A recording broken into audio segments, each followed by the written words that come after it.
السلام علیکم ورحمۃ اللہ وبرکاتہ۔ میرا نام ہے عابد علی اور میں اپنے چینل علامہ عابد علی اشرفی سے آپ سے مخاطب ہوں۔ امید کرتا ہوں کہ آپ خیریت سے ہوں گے اور دعا کرتا ہوں کہ اللہ پاک آپ کو سلامت رکھے۔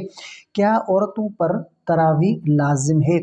رمضان المبارک میں عبادات کا خاص اہتمام کیا جاتا ہے اور تراویح کی نماز بھی ان میں سے ایک اہم عبادت ہے، لیکن خواتین میں جو ہے وہ ایک عام سوال پایا جاتا ہے کہ کیا عورتوں پر بھی تراویح لازم ہے؟ اگر وہ تراویح نہ پڑھیں تو کوئی گناہ نہیں ہوگا؟ کیا عورتیں گھر میں تراویح پڑھ سکتی ہیں؟ تو آج ہم ان تمام سوالات کا جواب قرآن اور حدیث کی روشنی میں اسلامی تعلیمات کے مطابق تفصیل سے دیں گے، تو ویڈیو کے ساتھ جڑے رہیے گا۔ تو سب سے پہلے کہ قرآن کی روشنی میں جو شخص بھلائی کرے گا ہم اس کے اجر کو ضائع نہیں کریں گے۔ سورۃ الکہف آیت نمبر 30۔ یعنی نفل عبادات کا ذکر کرنا اجر و ثواب کا باعث ہے لیکن فرض نہیں۔ اور حدیث پاک کی روشنی میں کہ نبی کریم صلی اللہ علیہ وآلہ وسلم نے فرمایا کہ تراویح کی نماز سنت ہے، جو پڑھے گا اسے ثواب ملے گا اور جو نہ پڑھے اس پر کوئی گناہ نہیں ہوگا۔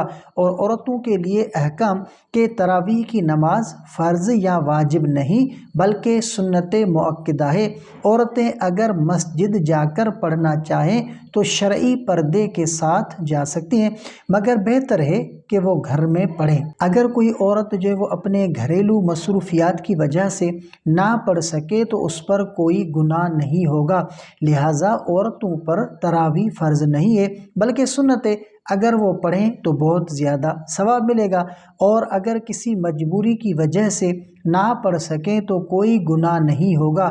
اگر آپ کو یہ معلومات مفید لگے تو ویڈیو کو لائک کریں اور دوسروں کے ساتھ شیئر کریں تاکہ سب کو صحیح رہنمائی حاصل ہو سکے۔ اگر آپ کو یہ معلومات مفید لگے تو ویڈیو کو لائک کریں اور دوسروں کے ساتھ شیئر کریں تاکہ سب کو صحیح رہنمائی حاصل ہو۔ تو اگلی ویڈیو تک کے لیے اپنا بہت سارا خیال رکھیں اور ہمیں بھی اپنی دعاؤں میں یاد رکھیں۔ السلام علیکم ورحمۃ اللہ وبرکاتہ۔